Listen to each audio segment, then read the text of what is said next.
So quickly going through the actions from this class.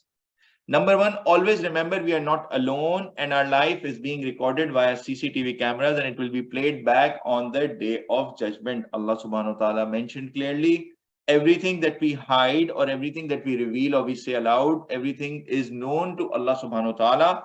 Shaitan puts this waswasa or whispers in our ears that you're alone, you can do it, just do it, just keep watching. My parents are not there and this is not there, we are just friends and we won't tell anyone and let us do this and that.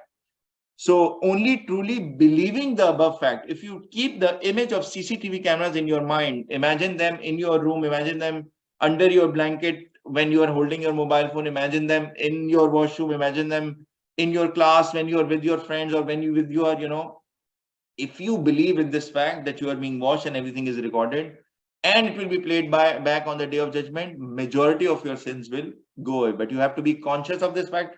First of all, you have to believe this fact.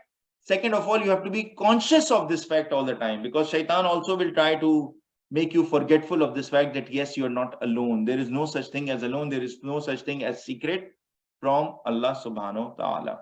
Always remember this. Learn the short prayer of Musa alayhi salam. Rabbi shrah li sadri wa yassir li amri wahlul uqdatam min lisani yafqahu qawli. This came and it was spread over 4 ayahs that we went today. Whenever you are speaking in public or entering into a debate or argument or trying to convince someone in any form of communication, it can be speech, presentation, writing, email, anything tough that you feel, Allah subhanahu wa ta'ala, you want to seek help from Allah subhanahu wa ta'ala to make it easy for you. Just have this prayer. This is the best lesson in communication that you will ever get, and the best help in effective communication that you will ever get. Whenever you feel a bit anxious, whenever you feel, they have this term stage fright. Whenever you have this stage fright, meaning when you're about to speak to people and you're feeling, oh my God, and there are butterflies in your stomach, try to recite this prayer.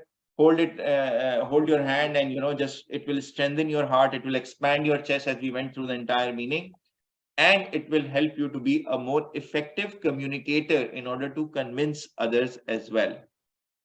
Number 3, we should invite the tyrant first gently to come to the right path, and if he doesn't listen, then you use. And this we learned that when Allah subhanahu wa ta'ala is about to send Musa alayhi salam to Pharaoh, although he is very cruel, he's doing oppression to people and a lot of cruelties, yet Allah subhanahu wa ta'ala asked Musa alayhi salam to speak to him gentle way first, so that his heart may become soft and he may come on the right way and he may fear Allah subhanahu wa ta'ala. And this is the principle that is being set for a conversation that is about to happen.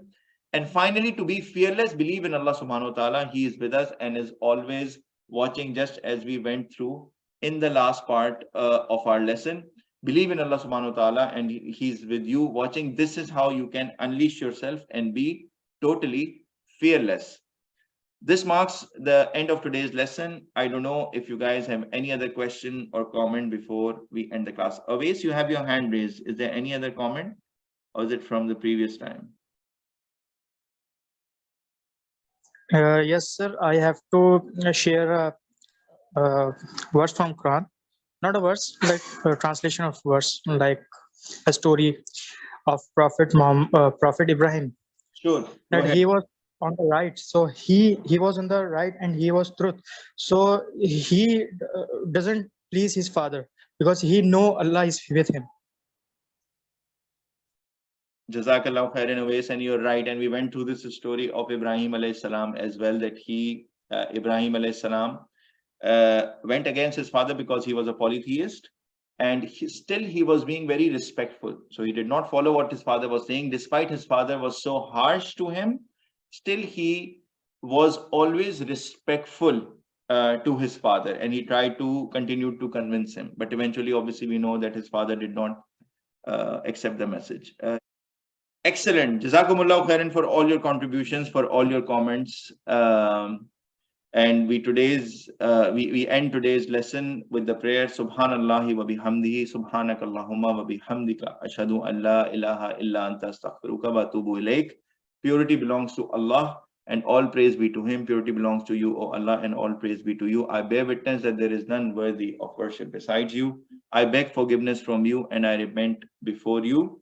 Assalamu alaikum wa rahmatullahi wa barakatuh, my dear brothers. InshaAllah, I will see you next week, and the time we will decide together, InshaAllah.